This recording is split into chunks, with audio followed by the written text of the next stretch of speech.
I've always overlooked this strategy in the past because as a strategic wholesaler and one that builds systems and processes, I've always looked for the low-hanging fruit, right?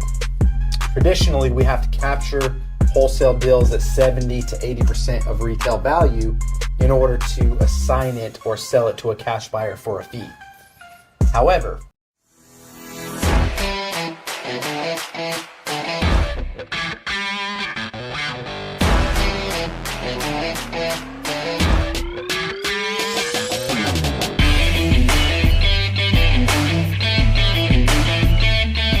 now the purpose for this training is to really just dial in to help you guys systematize the process, to keep you organized and on track so you can be most effective calling for sale by owners on Zillow, Craigslist, or any other source that you might want to hit.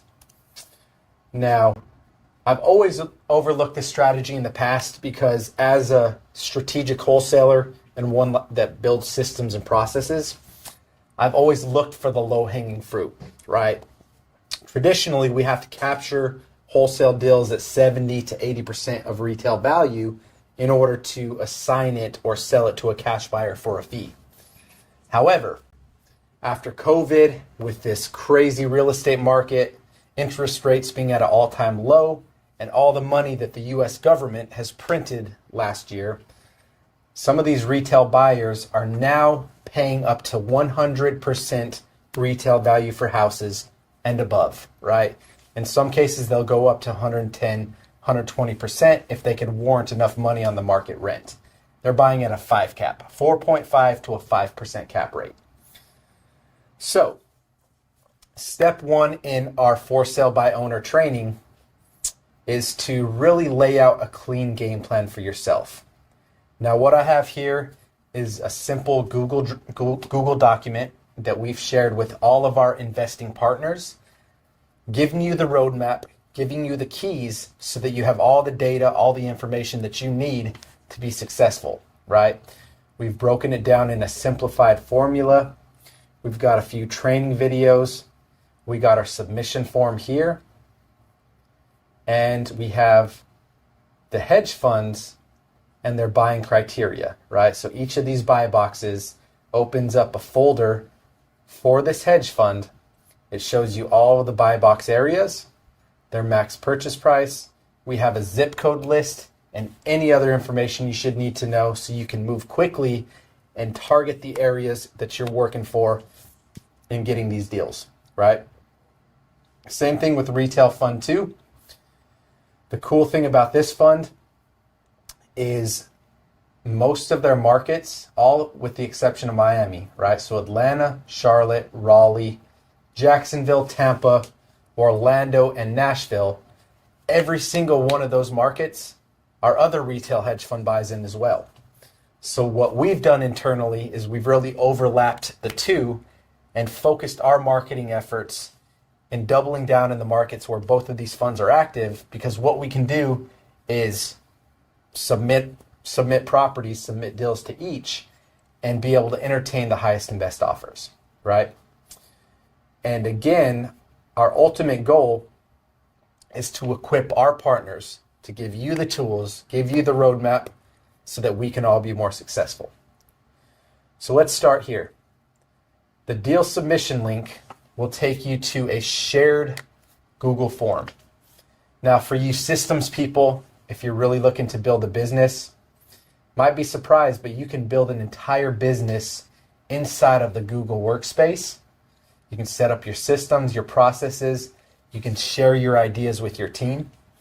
I'll actually post a link above here going over some real in-depth, high-level processes and how you can construct a team. That video, probably over an hour long. It's something I shared with our elite mastermind. But that'll really dive in depth with that. For purposes of this training, we're going to really focus on just the structure and the framework. And then module 2, we'll go into actually calling the sellers, getting them on the phone. I'll go over our scripts. Now, your calling script, think of it like an actor, right? An actor in a movie needs to memorize their script. They need to go over that script enough times until it becomes second nature, right? Now, of course, when you're cold calling, it's going to be uncomfortable at first. You're going to have to push yourself out of your comfort zone to get a complete stranger on the phone, talk to them, run through your process, let them know you're looking for houses to buy in the area, and see if you can negotiate a deal, right?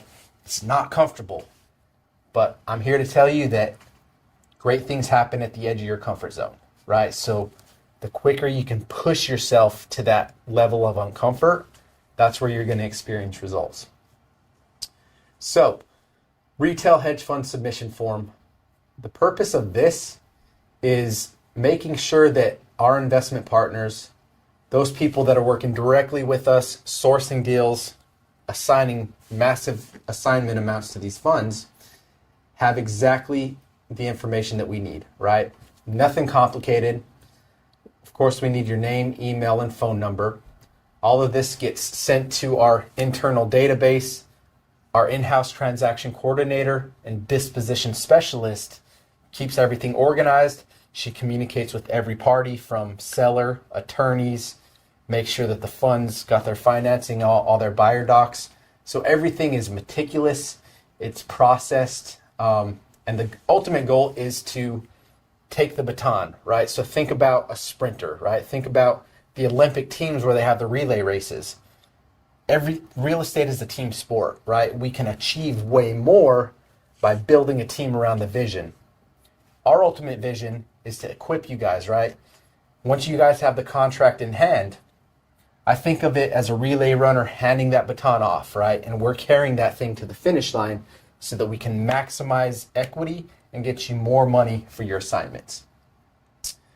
Now, based in here, as we say, we're continuing to grow, right? And as we're improving our processes, as the hedge funds are adjusting their systems and processes, and in some cases we break the underwriting machine, right? Or the closing process might be a little bogged down. We obviously need to adjust accordingly, and we're making sure that our processes can best fit what they have going on.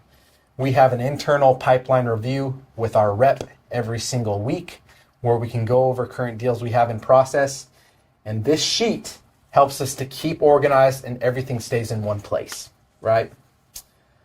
So all we ask is that you just pay close attention, guys. So as our processes evolve, we'll communicate in turn and just make sure that we're moving accordingly and we're operating as a unit, right?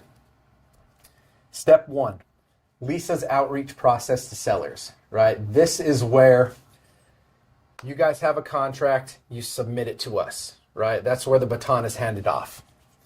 When you submit a contract now, we're asking that you note to your seller that Lisa will be reaching out to them within 24 to 48 hours. She'll introduce herself. She'll let them know that, hey, I'm the closing coordinator for this file, and I will be, kind of walking through the process. Here's what to expect moving forward. Now, I know some of you are probably thinking, well, why are we going to give you information for our seller?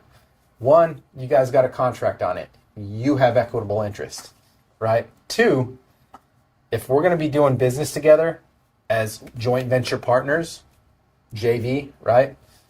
We operate with nothing but transparency, right? So all the information I have, I'm freely passing along to you.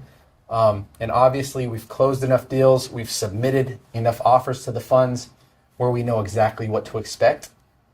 So with this, we're just saying, hey, once you submit a contract, please let your seller know that Lisa will be reaching out within 24 to 48 hours for a quick introduction, right? At this point, we've already submitted the deal, but we likely haven't heard back from the fund yet, right?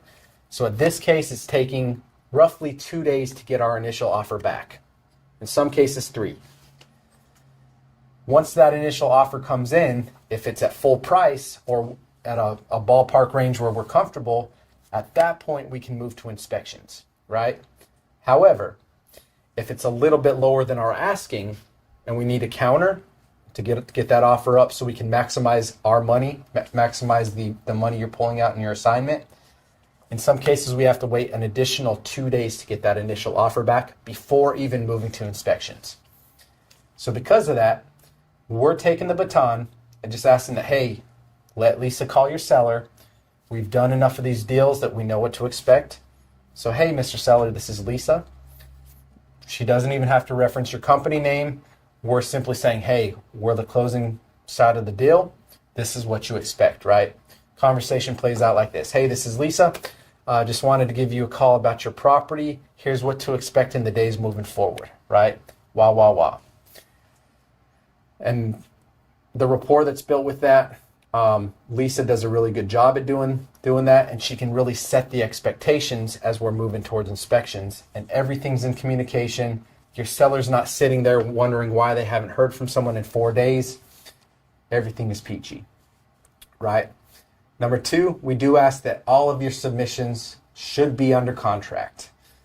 In the early stages, especially if you're a new partner with us, we'll spend a lot more time helping you underwrite deals, giving you the confidence level to proceed in getting your contracts. I've submitted so many of these things that I can make a decision in 20 seconds, right? Saying, hey, I got confidence, go get that contract, right? But once you get in the flow of it, you guys have closed enough deals with us, you'll get the hang of it and you'll be shooting off offers like crazy.